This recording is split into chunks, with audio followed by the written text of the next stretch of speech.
Hello, everybody, and welcome back to another episode of the Daft on Draft podcast. I'm your host, Dalton Miller, joined as always by my co host, Corey Kinnan. We are heading into week one of college football. But before we get there, we have a very important episode. We love these episodes. It is when we get to reach out to you guys, get your hot takes, get our hot takes in there, and flesh them out. Do we buy these? Do we sell these? How hard are we selling these? But I cannot do that alone. I am with my co-host Corey Kinnan. Corey, how are you doing today? I'm good. NFL cut down day is a lot to keep up with when you run a team site as well on top of this, but we're hanging in there. We're making it work. So I'm ready for some hot takes. Ready for some hot takes though. So yeah, all good on my end. Yeah, let's just get right into it. It is football season. When we asked for hot takes and questions, we got hot takes and we got questions. And the first one that I want to bring up from Jack Brentnall, two tight ends will go in the first round of the 2026 NFL draft. Corey, are you dafting or drafting this? I'm gonna daft that, man. It's just like the high end upside isn't there with this class. And I think the upside is there with one tight end in Kenyon Sadiq. And we've talked about this a lot. And we both love Max Clare. We both love Max Clare. But when I'm looking at the tight end class, I'm saying, okay, where are these tight ends at in the consensus rankings? Like, where are they at? And then how much room for a leap do they have? Sadiq is a guy that's like, how much room for a leap does he have? A tremendous amount. A tremendous amount of room for a leap. Max Clare, I look at and say, that's a damn good football player. But in terms of his NFL draft stock, we're probably near the ceiling of his NFL draft stock, I think. John Michael Gillenborg is tight end one. Apparently, he's learning to develop as a tight end one, an inline guy, learning how to block. He's an athletic freak. There is some room there as well, but again, at the end of the day, he's a fifth-year senior. I mean, he's going to test off the charts though, so like, there's room for a leap there as well. Who I would say is tight end 3 in this class, but outside of that, man, like, it's tough.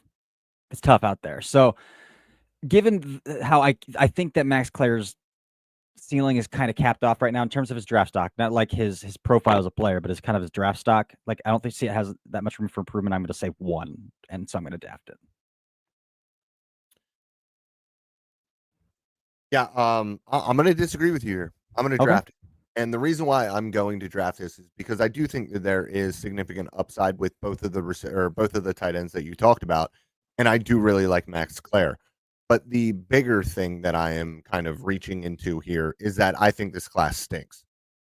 And because I think that this class stinks right now, at least, I think that there is a better opportunity for high-end athletic traits at tight end. Two guys who I think are going to produce at a high level. I know that Gillenborg is a fifth-year guy, a little bit older. Mm-hmm. I don't think that matters all that much at tight end when you're going to test out of the gym, and he is going to produce at Wyoming. So I think that there is a good, not a good chance. I think that there's a chance that two of them go in the first round.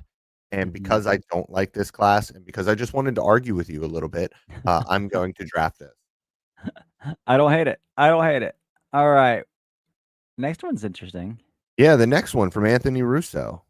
LSU won't have any top 50 selections in the 2026 draft. Oh boy. With all that speed at wide receiver, Yeah, I was gonna say, like, Chris Hilton Jr. is already getting some buzz as a big time riser, and the season hasn't even started yet. Nussmeyer, which like we get into body type stuff and we get into injury stuff and we get into a high end tool stuff with him. And I get it. The teams are going to be quarterback starved, and he's a coach's son, and he plays the game, quote unquote, the right way. And then there's Mansour Delane, who I love. So You do love that's Delane, yeah. yeah. I I was think gonna he's a say top there's not 50 really guy. anybody in the secondary that could push, but Delane's got some Yeah. talent. Yeah. Aaron Anderson and Nick Anderson could also push, like, one of those 3 wide receivers. What about Barryon Earl? Brown, I mean, he runs a 4.2, but probably not Barryon Brown pushing for top 50 status, but Yeah, I don't know. Brown. I mean, Brown. What game was that last year? Was that Auburn LSU? I think it was Auburn LSU. Or Barryon Brown transferred from Kentucky. He's the dude from I Kentucky. mean Kentucky LSU. The game Oh, where where he scored the go-ahead touchdown in that game. yeah, where he just took over at the end of the game. Mhm. If we could see him be a Djax type guy, I mean, I think that that's worth a top 50 selection. If you can round into that type of guy at LSU, I mean, there's so much speed there. There's going to be Mhm. open windows everywhere for Nussmeier to throw the ball to, just because you can't defend all that speed. You don't. Yeah. Nobody has the guns for that in the secondary, in any secondary. I mean, those are all guys that run sub 4.4s. Yep. It's also not lost on me that neither of us mentioned Harold Perkins Jr. here. I brought I him don't know up. what to do with him. I I don't know what brought to him do. up jokingly, Oh, but yeah. yeah, you're right. I I don't don't know know what what to do with to him. do with him to draft him top 50. Nope, nope, me either. The next question or the next hot take from Steve at Steve SWFL. Deny Dennis Sutton gets drafted much higher than people think. I see. So what's higher than people think? Because That's right the now he's got like problem. third, fourth round summer grades. If the summer grades So are we're talking like at top or where it's at 64 then. there, yeah. If that's the case, then I would draft this. I could Really? draft this. Yeah. You Body type. could. Listen, body type, if he progresses at all as a pass rusher this year, because we know he is a Penn State athlete, Yeah, I he know. is going to test like a freak. They're gonna get that Torrent ball in him in the offseason, and they're going to he's gonna absolutely destroy the NFL combine. And he's a first off the bus type of guy. I'm still drafting it, man, because I just don't think he's a very good football player. I didn't love his game either, but Oh man. he is a first off the bus guy. He's And a first off the bus guy. there are tools there. It's just I don't. But if you have all of that explosiveness and all of those tools, and you can't convert speed to power, and it doesn't show up on your punch like that's hard. That's tough. That's Yeah. tough. Yeah. The next one I love this so much. From Ren underscore Caden. Xavier Scott is a top 20 player in the class. I listen, I love, love me Mhm. a scrappy like nickel slot guy. And he played outside last year too. I'm I'm not there. I'm gonna daft this, but I'm not dafting this too hard. I think he's a really good football player. I love his feet. Mhm. And so for me, he is close and he could be by the end of the year in that like 20-ish range, in my opinion. I could see it. I wasn't as high on him and summer scouting as I thought I was gonna be based on where I had heard about him from scouts coming into the end of last year when he decided to go back to school. So I came in a little bit lower on him in that regard. I see it. And one thing that James Foster and I talk about all the time, and I think we talked about it on this podcast when he was filling in for you, is like if you pick out any player's top 10 to 15 plays and you just make a highlight reel out of their top 15 plays, Xavier Scott's probably got the sickest highlight reel of any draft prospect in Yeah. the class. And so, like, that plays, man. Teams love that stuff. His ball skills are awesome. He finds that he has a knack for the football. So, right now, I'm going to draft it in the future, potentially. I think there is something to say about the innate playmaking ability in the secondary that just Mhm. shows up. It just happens. And it's not really explainable because there's nothing like quantifiable. Like to me, there was never anything quantifiable about what Antoine Winfield Jr. was. Right. He just found the football. And it didn't matter that he was 5'7". He was coming and climbing against tight ends who were 6'4". Like there's some things that just you can't really explain. And I think ball production, like consistent ball production in the secondary is one that is just really, really hard to explain. Yeah. I agree. I The agree. next one from Bill Sparks. Bill, I love you. You always give us great content to talk about. Both Notre Dame running backs, Love and Price, will end up having better NFL careers than the Penn State running backs. I'm going to adapt it, man. I mean, Singleton's good. Ja'Cory Price is a good home run hitter, man. Or Jadarian Price. I'm sorry, Jadarian Price is a good home run hitter, but down to down consistency with his eyes is pretty rough. Not really a receiving threat out of the backfield. Now Jeremiah Love, of course, right? But like we're banking on Jadarian Price having a better career than Nick Singleton here. I know. I just keep going back to the fact that he doesn't get the ball in his own offense. Yeah, I know. It's rough. But like he's got a test off the charts. He's explosive. He does the dirty work in pass pro. It's like there's a lot of like coaches traits, right? Oh yeah, I think he's fantastic. I think that he absolutely deserves to be the second running back off of the board. Yeah. I just hope and pray that he is more of a factor in the down to down backfield for Penn State this year. I mean, I agree. I think they're going to have to because Tyler Warren's not in the building anymore. Yeah, but I mean, what they're just going to line him up in the slot and throw him a jet, and that might be then true. give him jet. Like for some reason, they just refuse to give him the lion's share of the carries. Yeah, for Katron Allen, and listen, I think Katron Allen is a really good football player. Yeah, but he runs a 4.7. Like he is not explosive whatsoever. He is not a home run hitter, and he is super physical, and that is a ton of fun to watch at the college level. Mm-hmm. But like we just saw what happened with guys like Damian Martinez. We saw what happened with guys like AJ Dillon, never really material. Like these big, like physical backs, they just don't pan out at the NFL level because you need to be able to create explosive plays. Right. I mean, Audric Estime just got cut after a year. That's the one that I couldn't think of. Yeah. Estime.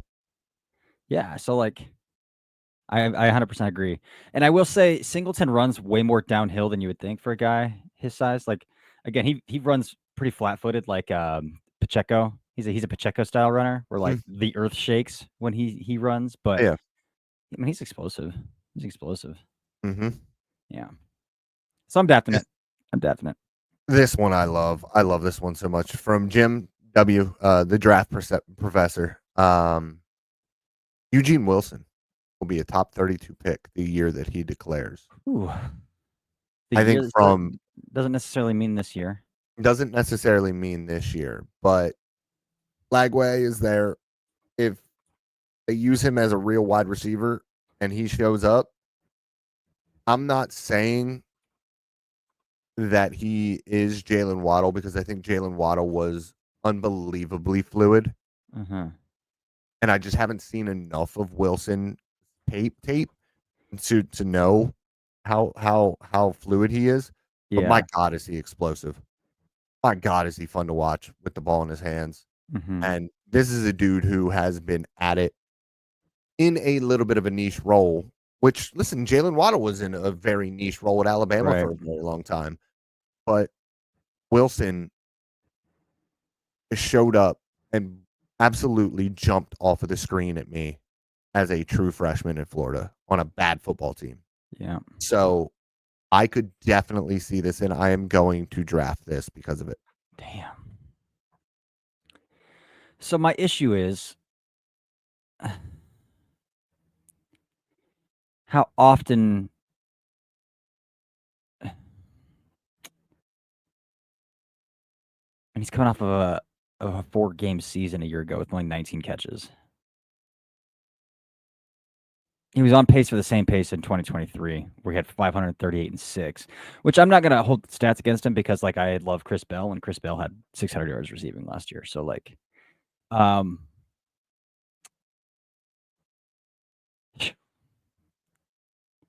going to draft it mainly because I've seen a lot of these, like, smaller, ultra explosive guys just still not make it at the NFL level that like live in a niche role. You're not wrong. Malachi Corley just got cut 1 year after Elijah Moore. Kadarius Toney, Rondale Kadarius Moore. Toney, I could Rondale go Moore. on and on and on. Like, these guys just don't make it at the NFL level.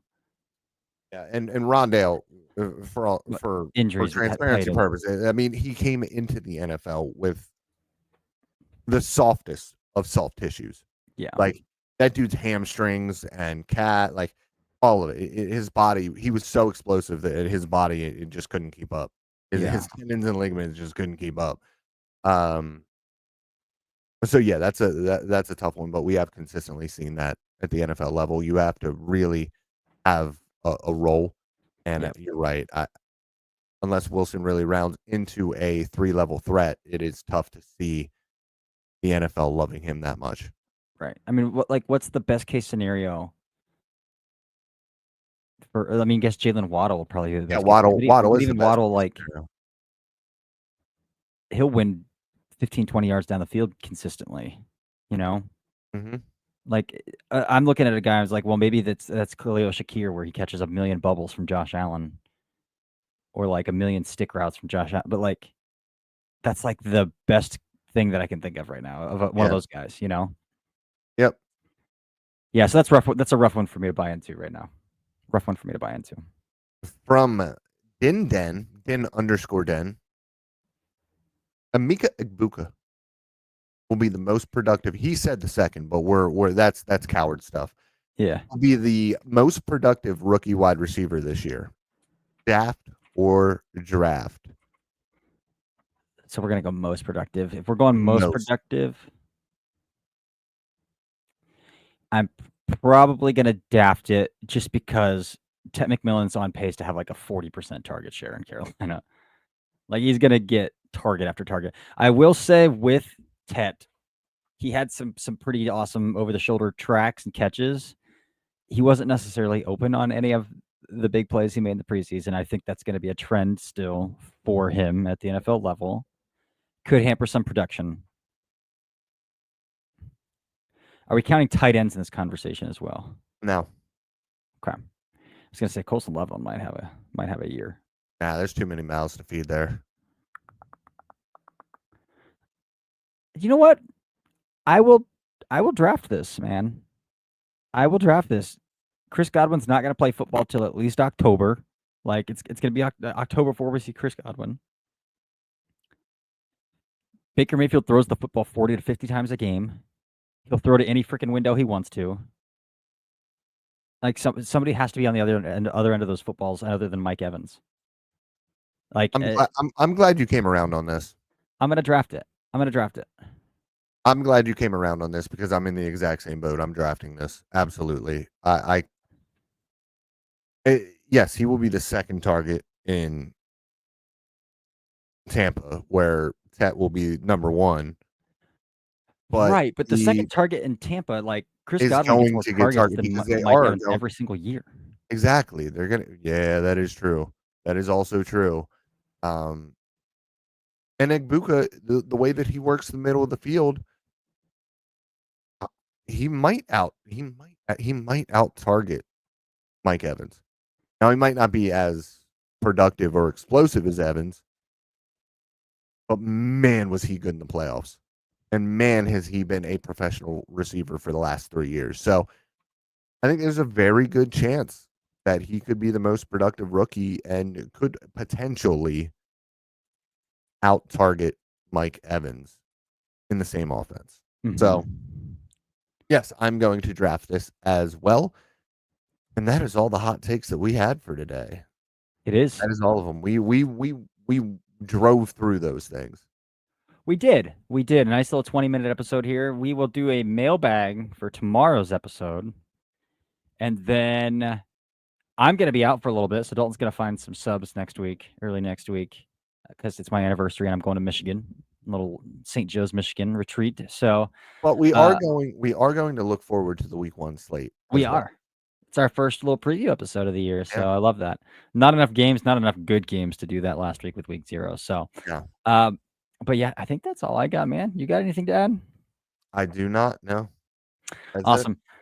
Well, I dropped a Maverick MacGyver film room for the sickos out there. If you're gonna want to go watch me live chart 50 passing attempts in a Western Kentucky offense, you can go watch that on the on the Substack. But you know, And I think if that's you I mean, you can watch his tape with Corey, obviously, because Corey watched his tape. I also have his tape on the Patreon as well as all the other week 0 games are on there as well, so check that out. And as always, guys, I love you. Until tomorrow, goodbye.